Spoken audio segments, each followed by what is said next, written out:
नमस्कार दोस्तों, स्वागत है आप सभी का हमारे YouTube चैनल बायोगुरु पर। कल हमने एक टेस्ट सीरीज की थी, टेस्ट सीरीज 1। उसमें हमने 10 प्रश्न दिए थे। तो ये 10 प्रश्न है। इसमें पहला प्रश्न क्या था, मानव के दूध के दांतों की संख्या कितनी है। तो हम इसमें आंसर शीट बता रहे हैं इस वीडियो में। तो इसका पहले का आंसर क्या आएगा, 20 आएगा। यानी मानव में जो मिल्क टीथ होते हैं, बच्चों के दांतों की बात करें तो उनकी कुल संख्या कितनी होती है, 20 होती है। उनमें जो प्रीमोलर्स होते हैं, यानी जो हम कह सकते हैं अग्रचर्वणक, वो नहीं पाए जाते हैं। उसमें हमने जो देखा था कि उनका सूत्र क्या होता है, 21/21/2102। यानी उनमें एक तो अक्कल डाढ़ नहीं पाई जाती। यहाँ पर जो प्राइमरी होता है वो क्या होता है, 21/23/2123 होता है। बच्चों में क्या होता है, यानी मिल्क टीथ में क्या होता है कि ये जो प्रीमोलर्स हैं ये नहीं पाए जाते हैं। तभी आप देखते हो बच्चों में जो दांत होते हैं उनमें खिड़की बनी होती है, क्योंकि उनमें जो प्रीमोलर हैं वो नहीं पाए जाते हैं, दोनों के दोनों। और उसके साथ ही एक आगे का जो अक्कल डाढ़ है वो भी नहीं पाई जाती है। इस तरह से उसमें कितने दांतों की कमी होती है, टोटल 8 दांतों की कमी। ऊपर वाले जबड़े में 4 और नीचे वाले जबड़े में भी 4। इस तरह से प्रीमोलर 4 और 4 8 इनमें कम हो गए, और उसके साथ ही 4 ये भी, यानी 2 ऊपर वाले में 2 नीचे वाले में। इस तरह से टोटल 12 की कमी हो जाती है। यानी टोटल मिल्क टीथ की अगर हम बात करें, बच्चों के बाद दांत की बात करें, तो उनमें वो केवल कितने पाए जाते हैं, 20 पाए जाते हैं। अगला क्वेश्चन क्या है, अगला क्वेश्चन है मानव दंत की कोई 2 विशेषताएं लिखिए। इसमें आपको कार्य नहीं लिखना था, इसमें विशेषताएं लिखनी थी। तो विशेषताएं क्या क्या हो जाएंगी, पहला हो जाएगा विषम दंती और दूसरा द्विबार दंती। यहां पर कार्य नहीं लिखने थे। विषम दंती का मतलब क्या होता है कि सभी जो दांत है वो हमारे अलग अलग प्रकार के होते हैं। कोई काटने का काम करता है, कोई कुतरने का, कोई चबाने का। इस तरह से सबका अलग अलग काम है, इसलिए हम कहते हैं विषम दंती। तो एक विशेषता तो ये हो गई। और दूसरी विशेषता होती है कि ये 2 बार आते हैं, पूरी जिंदगी में 2 बार आते हैं, इसलिए हो गया द्विबार दंती। तो दूसरा क्वेश्चन ये हो गया। तीसरा क्वेश्चन क्या है, मानव शरीर का सबसे कठोर पदार्थ क्या है। तो इसका आंसर हो जाएगा इनेमल। यानी हमारे दांत में पाए जाने वाले, सबसे ऊपर हमने पढ़ा था कि इनेमल की परत पाई जाती है, जिसमें जो कैल्शियम कार्बोनेट होते हैं और कैल्शियम के जो आयन होते हैं उनकी मात्रा अधिक पाई जाती है, जिसके कारण वो जो पदार्थ है वो कठोर हो जाता है। और हमारे शरीर का सबसे कठोर पदार्थ इनेमल होता है। अगला है आहारनाल के किस भाग में सर्वाधिक पाचन होता है। तो आहारनाल के किस भाग में सर्वाधिक पाचन होता है, ग्रहणी में सर्वाधिक पाचन होता है, क्योंकि ग्रहणी में ही अधिकतर एंजाइम आते हैं। हम पाचन किसे कहते हैं, पाचन का मतलब ये नहीं होता है कि किसी पदार्थ का अवशोषण करना, वो अवशोषण हो गया। पाचन का मतलब होता है कि कोई भी जो पदार्थ है वो अपने जटिल कार्बनिक रूप में, तो उसे सरल कार्बनिक रूप में, यानी उनका जैसे कोई बड़ा अणु है तो उसको छोटे अणु में तोड़ने की क्रिया जो है उसे कहते हैं पाचन। और ये सबसे ज्यादा कहां पर होता है, ग्रहणी में होता है, क्योंकि ग्रहणी में सबसे ज्यादा एंजाइम पाए जाते हैं। सबसे ज्यादा एंजाइम पाए जाते हैं। उसके साथ ही जो यकृत से एंजाइम आता है, अग्नाशय से एंजाइम आते हैं, वो भी सारे ग्रहणी में आते हैं। यानी वहां पर सर्वाधिक पाचन होता है। तो इसका आंसर हो जाएगा ग्रहणी। और ग्रहणी एक छोटी आंत का ही पार्ट है, तो छोटी आंत भी लिख सकते हैं यहाँ पर। अगला है आहार नाल की सबसे आंतरिक परत का नाम लिखिए। तो यहाँ पर आहार नाल में हमने बात की थी, आहार नाल जो पूरी मुख से लेकर गुदा तक होती है, उसमें 4 स्तर पाए जाते हैं। उनमें सबसे आंतरिक जो स्तर है, बाहर जो है वो सिरोसा हो जाता है। जैसे हम अगर अनुप्रस्थ काट की बात करें तो बाहर जो है वो सिरोसा हो जाता है। उसके बाद में आगे 2 मस्कुलरिस लेयर आती हैं, ये हमने पढ़ा था इस तरह से, और इस तरह से हमने चित्र में दर्शाया था। 2 मस्कुलरिस लेयर आ जाती हैं। उसके बाद में अद्ध श्लेष्मिका की लेयर आ जाती है, और अंदर ही अंदर पाई जाती हैं श्लेष्मिका। वो कहीं कहीं पर तो उठी हुई होती हैं, इस तरह से उठी हुई होती है। आमाशय अगर हम बात करें तो आमाशय में इस तरह से उठी होती है, छोटी आंत में इस तरह से उठी हुई होती है। इस तरह से 4 लेयर पाई जाती है। सबसे अंदर वाली जो लेयर होती है वो कौन सी होती है, श्लेष्मिका या फिर म्यूकोजा। अगला है मानव का दंत सूत्र लिखिए। तो यहाँ पर दंत सूत्र लिखना था, व्यस्क का लिखना था। दोनों याद है तो दोनों लिख सकते हैं, लेकिन व्यस्क का जरूरी है। 21-23/21-23। इस तरह से अगर 21-23 बात करें तो एक जबड़ा अगर हम ले तो एक जबड़े का आधा सूत्र होता है। यानी एक जबड़े का अगर हम आधा पार्ट लें तो उसका सूत्र होता है 1। तो इसमें 2 तो जो है कृदनक पाए जाते हैं। उसके बाद में 1 जो है वो रदनक पाया जाता है, और 2 प्रीमोलर्स, और फिर 3 जो हैं वो कौन से पाए जाते हैं, मोलर पाए जाते हैं। इस तरह से ऊपर वाले जबड़े या फिर नीचे वाले जबड़े के आधे पार्ट में कितने हो गए, 2 3 4 5 6 7 8। इस तरह से 8 जो है वो ऊपर वाले जबड़े के आधे पार्ट में हो गए। इसी तरह से 8 इधर पार्ट में होंगे और 8 ऊपर वाले, ये तो 8 हो गया और ये भी 8 हो गया। और इनके 2 गुना करना है, यानी ऊपर वाले का आधा लिया है तो उसका 2 गुना करना है, तो ये हो जाएगा 16 और ये भी हो जाएगा 16, यानी ऊपर वाले जबड़े में 16 और नीचे वाले जबड़े में 16। इस तरह से टोटल हो जाएंगे हमारे 32। अगला है बोलस।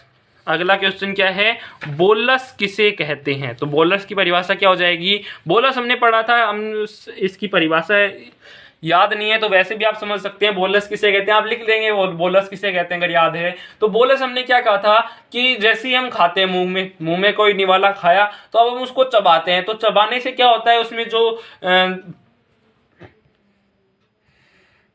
लार जो है उसमें मिश्रित हो जाती है, और लार मिश्रित हो जाती है तो वो एक अर्ध ठोस सा बन जाता है, प्लाज्मा या फिर सोल जैसा कुछ अर्ध ठोस बन जाता है, यानी वो ठोस नहीं रहता है, उसमें लार मिश्रित हो जाती है और उसमें जो कुछ स्टार्च है उसका भी पाचन हो जाता है, यानी कुछ जो चीजें हैं स्टार्च है उसका पाचन हो जाता है। उसके बाद में क्या होता है, जो हमने निवाला खाया है उसमें लार मिश्रित हो जाती है और वो जो निवाला है वो एक अर्ध ठोस के रूप में बन जाता है, एक अर्ध ठोस का रूप धारण कर लेता है, तो उसको हम क्या कहते हैं, बोलस कहते हैं। और जब तक वो आमाशय में नहीं जाता तब तक उसे बोलस ही कहते हैं। तो यहाँ पर इसकी परिभाषा देखिए, परिभाषा आपको क्या लिखनी है, मुंह में पाचन के फलस्वरूप, यानी जब पाचन हो जाता है, स्टार्च का पाचन तो वहीं पर हो जाता है, तो पाचन के फलस्वरूप भोजन जो है वो एक अर्ध ठोस गोले के रूप में हो जाता है, यानी उसमें लार जो है वो मिश्रित हो जाती है, जिसे हम बोलस कहते हैं। इसकी परिभाषा हो जाएगी। अगला क्वेश्चन है, रसांकुर को समझाइए, यानी जो विलाई है उनको हमें केवल परिभाषा देनी है कि किसे कहते हैं विलाई। तो इसका आंसर क्या है, आहार नाल के कुछ भागों में, वैसे हम बात कर लेते हैं रसांकुर के बारे में। तो रसांकुर हम किसे कहते हैं, सामान्यतः देखिए रसांकुर किससे कहते हैं। तो अभी अभी हमने जो पढ़ा कि इसमें आहार नाल में 4 लेयर पाई जाती है, जिसमें से जो अंदर ही अंदर वाली लेयर होती है म्यूकोजा, जिसे हम श्लेष्मिका कहते हैं, उसमें कहीं कहीं पर उभार पाए जाते हैं, उंगलीनुमा उभार पाए जाते हैं। ये उभार क्यों पाए जाते हैं, अगर एक सीधा सरफेस होगा तो यहाँ पर जो अवशोषण का अवशोषण सतह है वो कम हो जाएगा। एक तो मान लीजिए सीधा है, और एक अगर हम उंगलीनुमा उभार कर देते हैं, इस तरह से इसमें उंगलीनुमा उभार कर देते हैं, तो यहाँ पर जो क्षेत्रफल है अगर हम इसको सीधा करें तो ये बहुत बड़ा हो जाएगा। यानी इसके अवशोषण क्षेत्रफल को बढ़ाने के लिए अंदर वाली जो लेयर होती है उसमें उंगलीनुमा उभार पाए जाते हैं। इन्हीं को हम क्या कहते हैं, रसांकुर कहते हैं या फिर विलाइज कहते हैं। तो इसकी परिभाषा देख लेते हैं, रसांकुर किसे कहते हैं। आहार नाल के कुछ भागों में, यानी आहार नाल के सभी जगह नहीं होता है, जैसे ग्रसनी मुख ऐसी इनमें नहीं होता है। कहाँ पर होता है, आमाशय में होता है, छोटी आंत में होता है, क्योंकि वहां पर क्या होता है, पाचन होता है और अवशोषण होता है। तो आहार नाल के कुछ भागों में श्लेष्मिका सतह, यानी जो अंदर अंदर म्यूकोजा पाई जाती है, उसमें अवशोषण या फिर पाचन क्षेत्र को बढ़ाने के लिए, अभी बताया पाचन क्षेत्र को बढ़ाने के लिए, जो क्षेत्र है इसमें इसको बढ़ाने के लिए उंगलीनुमा उभार पाए जाते हैं, जिन्हें हम क्या कहते हैं, रसांकुर कहते हैं या फिर विलाइज कहते हैं। तो ये हमारा 8वां क्वेश्चन हो जाएगा। उसके बाद में 9वां क्वेश्चन क्या था, 9वां क्वेश्चन था ओडी की अवरोधनी किसे कहते हैं। तो ओडी की अवरोधनी बतानी है। तो ओडी की अवरोधनी हमने कहाँ पढ़ी थी, हमने पढ़ी थी कि गृहिणी जो है, जैसे इसकी परिभाषा तो यहाँ पर छोड़ देते हैं एक बार, हमने पढ़ा था ओडी की अवरोधनी। ओडी की अवरोधनी कहाँ पर पढ़ा था, हमने पढ़ा था वो सर्वेंट है, वो सर्वेंट क्या करते हैं, ओडी गाड़ी में आते फिर उतरते हैं, इस तरह से वो केवल गाड़ी नहीं जा पाती है उन कपाट में से केवल सर्वेंट जा पाते हैं। तो वो वाली जो स्टोरी है वो आपको याद आ रही होगी। जैसे मैं यहाँ पर इसका चित्र बनाकर दिखाऊं तो ये जैसे आमाशय जो है, आमाशय से निकल रही है और ये हमारी गृहिणी स्टार्ट हो गई है। गृहिणी में ये गृहिणी इस तरह से होती है, घुमावदार सी आकार की, और यहाँ पर हमारा जो अग्नाशय है वो पाया जाता है, अग्नाशय पाया जाता है। ऊपर इसके लिवर, यहाँ पर मान लेते हैं लिवर है। अब लिवर में हमने क्या पढ़ा था, लिवर से एक पित्त वाहिनी आती है, लिवर में पित्त बनता है और वो जाकर कहाँ पर खुलता है, गृहिणी में खुलता है। अब वहां पर सीधे नहीं आती है, यहाँ पर एक नलिका पाई जाती है जिसे हम क्या कहते हैं, पित्त वाहिनी कहते हैं। और उसके साथ हमने ये भी पढ़ा था कि यहाँ पर एक गोल ब्लैडर पाया जाता है, यानी इसे हम कहते हैं, गोल ब्लैडर को हम पित्ताशय कहते हैं। तो पित्ताशय पाया जाता है और यहाँ से जब इसकी जरूरत नहीं होती है तो ये यकृत जो है वो क्या करता है, अपना जो स्राव है, पित्त है, वो यहाँ पर पित्ताशय में संग्रहित करके रख लेता है और जब जरूरत पड़ती है तो पित्ताशय से ये नलिका जो है इसी के साथ जुड़ी हुई होती है और आगे ये पित्तवाहिनी हो गई और ये यकृत वाहिनी हो गई और ये आपस में जाकर क्या बना लेती हैं, सहपित्तवाहिनी बना लेती हैं। अब सहपित्तवाहिनी आती है किसके पास, अग्नाशय के पास, और अग्नाशय के पास जो अग्नाशय का अंदर का जो स्राव है जो इस ग्रहणी के अंदर डालना है, ये दोनों आकर एक जगह खुल जाते हैं यहाँ पर ग्रहणी में। उसके साथ हमने क्या पढ़ा था, ये भी याद होगा कि यहाँ पर खुल जाते हैं। अब ये तो नहीं है कि लगातार खुले होंगे कि यहाँ से अग्नाशय रस बनता जा रहा है और ये लगातार स्त्राव करता जा रहा है, ऐसा नहीं होता है। ये जब एंजाइम जो है वो कब स्त्रावित होते हैं, जब भोजन आता है यहाँ पर, अग्नाशय से जो भोजन है वो यहाँ पर आता है तब स्त्रावित होता है। यानी यहाँ पर एक क्या पाई जाएगी, अवरोधनी भी पाई जाएगी, यानी कपाटनुमा संरचना पाई जाएगी। जब भोजन आ जाएगा तो ये कपाट खुल जाएगा और ये सारा जो रस है, अग्नाशय रस है और ये यकृत पित्ताशय रस है, ये अंदर चले जाएंगे ग्रहणी के पास। तो यहाँ पर एक कपाट पाया जाता है, इस कपाट को हम क्या कहते हैं, ओडी की अवरोधनी कहते हैं। अब इसकी परिभाषा देखिए, आपको फील तो आ गया कि ओडी की अवरोधनी कहाँ पर पाई जाती है। इसकी परिभाषा आप खुद भी लिख सकते हैं या फिर एक बार हम पढ़ लेते हैं ओडी की अवरोधनी। तो सहपित्तवाहिनी, यानी जो सहपित्तवाहिनी का मतलब क्या हो गया कि पित्तवाहिनी, पित्ताशय से निकली वाहिनी और यकृत से निकली वाहिनी जब आगे जाकर जुड़ जाती है, यहाँ पर ये जुड़ गई है, इसको हम क्या कहेंगे, सहपित्तवाहिनी कहेंगे। सहपित्तवाहिनी ग्रहणी के समीपस्थ खुलती है। अभी हमने पढ़ा उनका स्राव ग्रहणी में जाता है, समीपस्थ खुलती है। जहाँ एक कपाट पाया जाता है, जी हाँ बिल्कुल कपाट पाया जाता है, ऐसे नहीं है लगातार स्रावित होती रहती है, कपाट पाया जाता है, भोजन आता है तभी वो कपाट खुलता है और वो रस अंदर चला जाता है। उस कपाट को हम क्या कहते हैं, ओडी की अवरोधनी कहते हैं। तो यहाँ पर सहपित्तवाहिनी और ग्रहणी, सहपित्तवाहिनी जो है वो ग्रहणी के पास खुलती है और यहाँ पर एक कपाट पाया जाता है, इस कपाट को हम क्या कहते हैं, ओडी की अवरोधनी कहते हैं। तो इसका आंसर ये आ जाएगा। अगला है ग्लाइकोजिनेसिस, ग्लाइकोजिनोलाइसिस और ग्लाइकोनियोजिनेसिस को समझाइए। तो यहाँ पर आप उसकी परिभाषा भी लिख सकते हैं या फिर उनमें अंतर भी लिख सकते हैं या फिर उनमें क्या कर सकते हैं, सिंपल सी भी समझा सकते हैं। जैसे मैंने इसका आंसर दे रखा है, पहले हम ग्लाइकोजिनेसिस को समझेंगे। तो पहले ग्लाइकोजिनेसिस में क्या होता है, ग्लूकोज जो है वो ग्लाइकोजन में बदलता है। हमने पढ़ा, हमने कोई भी खाना खाया, अब वो खाना अंदर जाकर क्या होता है, उसमें छोटी आंत में, ग्रहणी में क्या होता है, उसका पाचन होता है, वो ग्लूकोज के छोटे छोटे अणुओं में टूट जाता है। अब वो छोटे अणु कहाँ पर चले जाते हैं, रक्त में चले जाते हैं। जैसे अगर हम बात करें यहाँ पर, जैसे ये यहाँ पर कोई भोजन आया और ये यहाँ पर बहुत सारे एंजाइम आ गए, तो क्या होगा, ग्लूकोज के बहुत सारे अणु बन जाएंगे, ग्लूकोज के बहुत सारे अणु बन जाएंगे। अब ये ग्लूकोज के अणु कहाँ पर चले जाएंगे, छोटी आंत का जो आगे वाला पार्ट है जिजुनम, उसमें चले जाएंगे। अब वहां पर क्या होता है, उनका अवशोषण होता है। यहाँ पर ये सतह इनकी बढ़ जाती है, अवशोषण होना प्रारंभ हो जाता है। अब अवशोषण होकर कहाँ पर जाता है, अवशोषण होकर यहाँ पर जो रक्तवाहिनियाँ पाई जाती हैं उन रक्तवाहिनियों में चला जाता है। और हमारे शरीर के लिए इतना ग्लूकोज अच्छा नहीं है, इसलिए क्या होता है, ये जो ग्लूकोज है इसको कुछ ना कुछ स्टोरेज करके रखना पड़ेगा। इतना ग्लूकोज हम सीधे ही रक्त में प्रोवाइड नहीं कर सकते। तो यहाँ पर हमने पढ़ा था एक पोर्टल सिस्टम। तो पोर्टल सिस्टम के द्वारा, आपको अच्छे से याद होगा, पोर्टल सिस्टम पे पूरी एक वीडियो बनाई थी।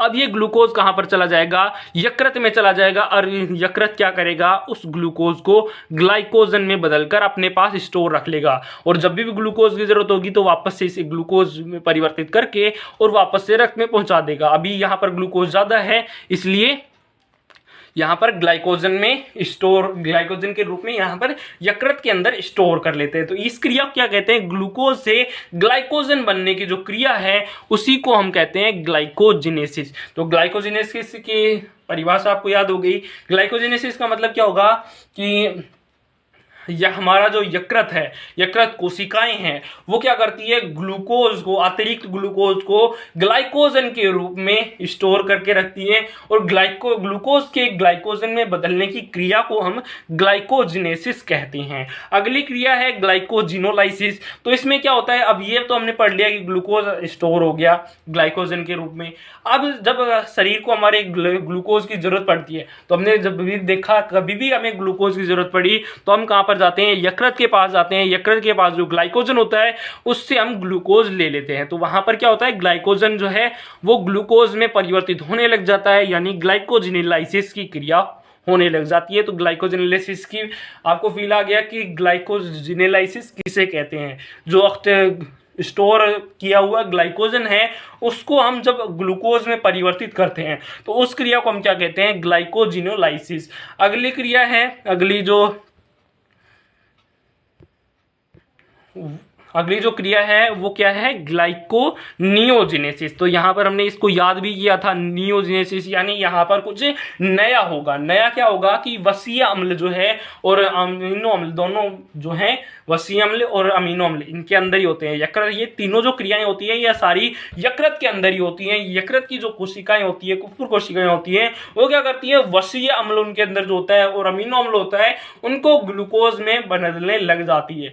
हमने पढ़ा था जो ग्लूकोज जैसे ग्लाइकोजन है, ग्लूकोज जो है वो ग्लाइकोजन के रूप में स्टोर हो गया, उसके बाद जब भी हम जरूरत पड़ी तो ग्लाइकोजन को हमने ले लिया और ग्लूकोज में परिवर्तित करके हमने उसका उपयोग कर लिया। लेकिन कभी कभी ऐसा भी होता है जब हम बहुत ज्यादा भोजन नहीं खाते हैं और फिर काम ज्यादा करते हैं तो वहां पर क्या होता है, ग्लाइकोजन जो है वो खत्म होने लग जाता है और फिर भी हमें ग्लूकोज की जरूरत पड़ती रहती है। तो उसके लिए क्या होता है, जो वसा है और जो प्रोटीन है उसका विघटन होने लग जाता है, यानी वसीय अम्ल जो है और अमीनो अम्ल है वो ग्लूकोज के रूप में परिवर्तित होने लग जाते हैं और इस क्रिया को हम क्या कहते हैं, ग्लाइकोनियोजेनेसिस। और इसमें आपको ये भी ध्यान रखना है, ये जो तीनों क्रियाएं हैं ये किस में होती हैं, यकृत कोशिकाओं में ही होती है।